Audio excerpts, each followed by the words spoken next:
అందరికీ నమస్కారం. బండ్ల గణేష్ ఇతను చాలా తెలివిగలవాడు అండ్ మంచి మాటకారి.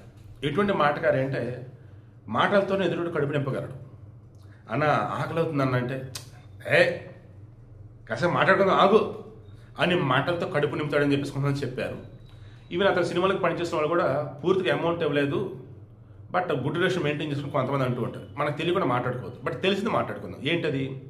నిన్న కిరణ్ అబ్బవరాన్ని పొగుడుతూ నిన్ను చూస్తే చిరంజీవి గారు గుర్తొస్తున్నారు. చిరంజీవి గారికి రేపు భారతరత్న వచ్చినా ఇంతే ఉంటాడు, గ్రౌండ్ లెవెల్ నుంచి వచ్చిన మనుషులు కాబట్టి అసలు డౌన్ టు ఎర్త్ అన్నట్టుగానే ఉంటాడు. నువ్వు అలాగే ఉన్నావమ్మా తమ్ముడు, నువ్వు దా. కొంతమంది అంటారు ఒక్క సినిమా హిట్ పడగానే వాట్సాప్ అండ్ హడావుడి చేస్తారు, చిరిగిన ప్యాంట్లు వేస్తారు, పిచ్చి పిచ్చి చెప్పులు వేస్తారు, ఓ అమ్మ ఏదో హడావుడి చేస్తా పోతుంటారు. ఆ అర్ధరాత్రులు కూడా సన్ గ్లాసెస్ పెడతా ఉంటారు. వాళ్ళు కాదు హీరో అంటే నువ్వు అంటూ అవునన్నా కాదని తను డైరెక్ట్గా టార్గెట్ ఇస్తుంది విజయ్ దేవరకొండ. నేను అనుకోవటం విజయ్ దేవరకొండ ఇతను అడుగుంటాడు సినిమా చేద్దాం నాకు డేట్స్ అని. అతను ఇచ్చున్నాడు, అలా 2-3 సార్లు ట్రై చేస్తుంటాడు. దెన్ అతను అని ఉంటాడు మీతో సినిమా తీస్తే ఏదైనా సమస్య వచ్చిద్దానో, లేదు అతను కొంచెం కండిషన్స్ ఏదైనా పెట్టి ఉండొచ్చు, లేదంటే ముందుగానే డబ్బులు అనేది అడుగుండొచ్చు. మొత్తానికి నేను అనుకోవడం ఇట్స్ మై ఒపీనియన్. బండ్లన్నా నా ఒపీనియన్ అన్న, ఓకేనా?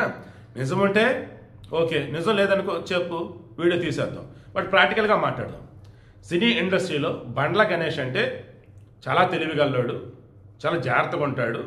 అండ్ అతనితో సినిమా అన్నప్పుడు మిగతా కూడా చాలా జాగ్రత్తగా ఉండాలి అంటూ ఉంటారు. ఈ వేలో కిరణ్ అబ్బవరతో కొత్త సినిమా ప్లాన్ చేస్తున్నావా? లేదు అన్నప్పుడు నిజంగానే విజయ్ దేవరకొండ చూసి నీకు అలా అనిపించిందా? విజయ్ దేవరకొండ గురించి కాదు, రీసెంట్గా వస్తున్నారు కదా కొంతమంది, ఒక సినిమా హిట్ పడగానే అనిల్ రావిపూడిని తీసుకొని రా కథ చేద్దాం, రాజమౌళి తీసుకొని రా సినిమా చేద్దాం అని అంటారు తప్ప మంచి కథ తీసుకొని రా, కొత్త ట్రెండ్ పర్వాలేదు సినిమా చేద్దాం అని చెప్పేసి ఎవరు అనట్లేదు. అదే ఈరోజు నేను చెప్పాను, కిరణ్ అబ్బవరం అలాంటి వాడు, కొత్త ట్రెండ్కి అవకాశం ఇస్తున్నాడు, అద్భుతమైన సినిమాలను తీస్తున్నాడు. అదబ్బ నేను చెప్పింది. నేను విజయ్ దేవరకొండ ఏం అనలేదు అంటారు, ఓకే. బట్ చూసిన అందరికీ అర్థమైంది ఏంటంటే విజయ్ దేవరకొండ బండ్ల గణేష్ టార్గెట్ చేశాడు అని చెప్పేసి. బట్ నేనైతే ఓపెన్గానే అంటా, ఓవరాల్గా తీసుకుందాం. ఓవరాల్ తీసుకుంటూ ఉన్న రీసెంట్ టైమ్స్లో కొంతమంది ఒక సినిమా హిట్ పడగానే ఓ హడావుడి చేస్తున్నారు. బట్ కిరణ్ అబ్బవరం అలా కాదు, మన మనిషి, మన ఇంట్లో మనిషి, మన పక్కింటి మనిషి, మన ఫ్రెండ్ అన్నట్టుగానే ఉంటూ ఉన్నాడు. సో బండ్ల గణేష్ మాటలు కొంతవరకు నేను ఏకీభవిస్తా. విజయ్ దేవరకొండ టార్గెట్ చేసింటే మాత్రం అది కరెక్ట్. ఎందుకంటే విజయ్ దేవరకొండ చాలా మంచోడు అట మనిషి. పాపం తెలిసి తెలియకుండా బయట ఎలా ఉండాలంటే తెలియకుండా హడావుడి చేస్తున్నాడు తప్ప మనిషి నిజంగా చాలా మంచోడు విజయ్ దేవరకొండ, నేను విన్నా. సరే, విషయం ఏంటి మరి?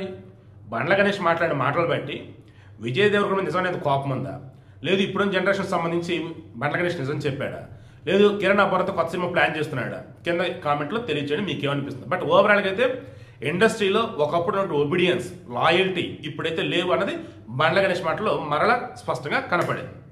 ఒకసారి రా తమ్ముడు, ఒక్క సినిమా హిట్ అయితే లూజు ప్యాంట్లు, కొత్త కొత్త చెప్పులు, నెత్తి మీద క్యాపు, కళ్ళకు అద్దాలు పెట్టుకొని ఇట్లా నడిచే ఈ రోజుల్లో రియల్ కుర్రాడు బాంచేత్ ఇట్లుండాలండి. హీరో అంటే ఇట్లుండాలి. నిన్ను చూస్తుంటే చిరంజీవి గారు గుర్తొస్తున్నారు నాకు. చిరంజీవి గారు స్టార్టింగ్ రోజుల్లో గుర్తొస్తున్నాడు. 150 సినిమాలు చేసి కూడా రేపో మాపో భారతరత్న అందుకోబోతున్న చిరంజీవి గారు కూడా ఈ రోజు కూడా గ్రౌండ్ మీద ఉంటాడంటే నీలాంటి ఇన్స్పిరేషన్ తీసుకో చిరంజీవి గారిని. నిన్ను చూస్తే ముచ్చటేసిందమ్మా. I love you so much Kiran Abbavaram. నువ్వు చెప్తున్నా నీకు తిరుగులేదు. నీ క్యారెక్టర్ మార్చకు. నీ సినిమా, నీ యాక్టింగ్, నీ స్టైల్ అంతా స్క్రీన్ మీద, ఆన్ స్క్రీన్ ఇట్లాగే ఉండాలమ్మా. చిరిగిన ప్యాంట్ వేసుకోను, లాగేసుకోను, నీకు వాట్సాప్ కుదరదు. వాస్తవాన్ని దగ్గర ఉండాలి. హిట్ మీద హిట్ కొట్టుకుంటూ ఈ అబ్బాయి ఇంకో గ్రేట్నెస్. ఇప్పటి వరకు చేసిన ప్రతి సినిమా కొత్త డైరెక్టర్ అండి. ఇంతకంటే ఏం కావాలి సార్?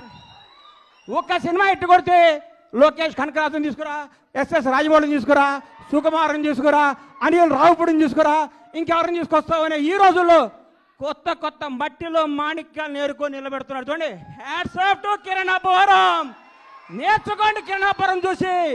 కొత్త వాళ్ళకి అవకాశం ఇవ్వండి. మీకు కొత్త వాళ్ళు అవకాశం ఇవ్వకపోతే మీరు ఇండస్ట్రీకి వచ్చేవాళ్ళ?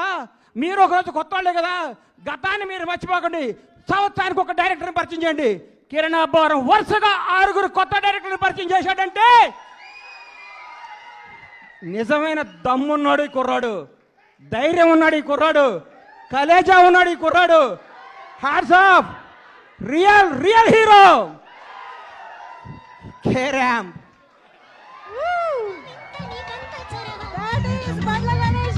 అమ్మా, ఆస్తి వారసత్వంగా చేయొచ్చు, అంతస్తు వారసత్వంగా చేయొచ్చు, తెలివి ఎవడు వారసత్వంగా ఇవ్వలేడు. ఈ ప్రపంచంలో తెలివి ఎవడు వారసత్వంగా ఇవ్వలేరు, సక్సెస్ ఎవడు వారసత్వంగా ఇవ్వలేడు. 1000 కోట్ల గబ్బర్ సింగ్ అండి, నాకు 1000 కోట్ల గబ్బర్ సింగ్ అండి. దమ్ము కావాలి, దేవుడి దయ కావాలి, మన కష్టం కావాలి, మన నిజాయితీ కావాలి. సినిమా అంటే మనకి ప్రేమ కావాలి. ప్రేమతో కష్టంతో చేస్తే బ్లాక్ బస్టర్ ఇంటికి వస్తుంది. వాట్సాప్ అంటే రాదు hit. Thank you, all the best Kiran K ramp team. తమ్ముళ్ళు అందరికీ ఆల్ ది బెస్ట్ చెప్తూ, తమ్ముడు చూడండి ప్రేమ ఎక్కువ మాట్లాడితే క్షమించండి మీడియా అన్నలందరికీ. Love you so much. అమ్మా, గ్రౌండ్ను మర్చిపోబాక, నిజాయితీని మర్చిపోబాక, కథలు మర్చిపోబాక. కే ర్యాంప్, నీ భవిష్యత్ కే ర్యాంప్. Bye, all the best. Thank you. Thank you so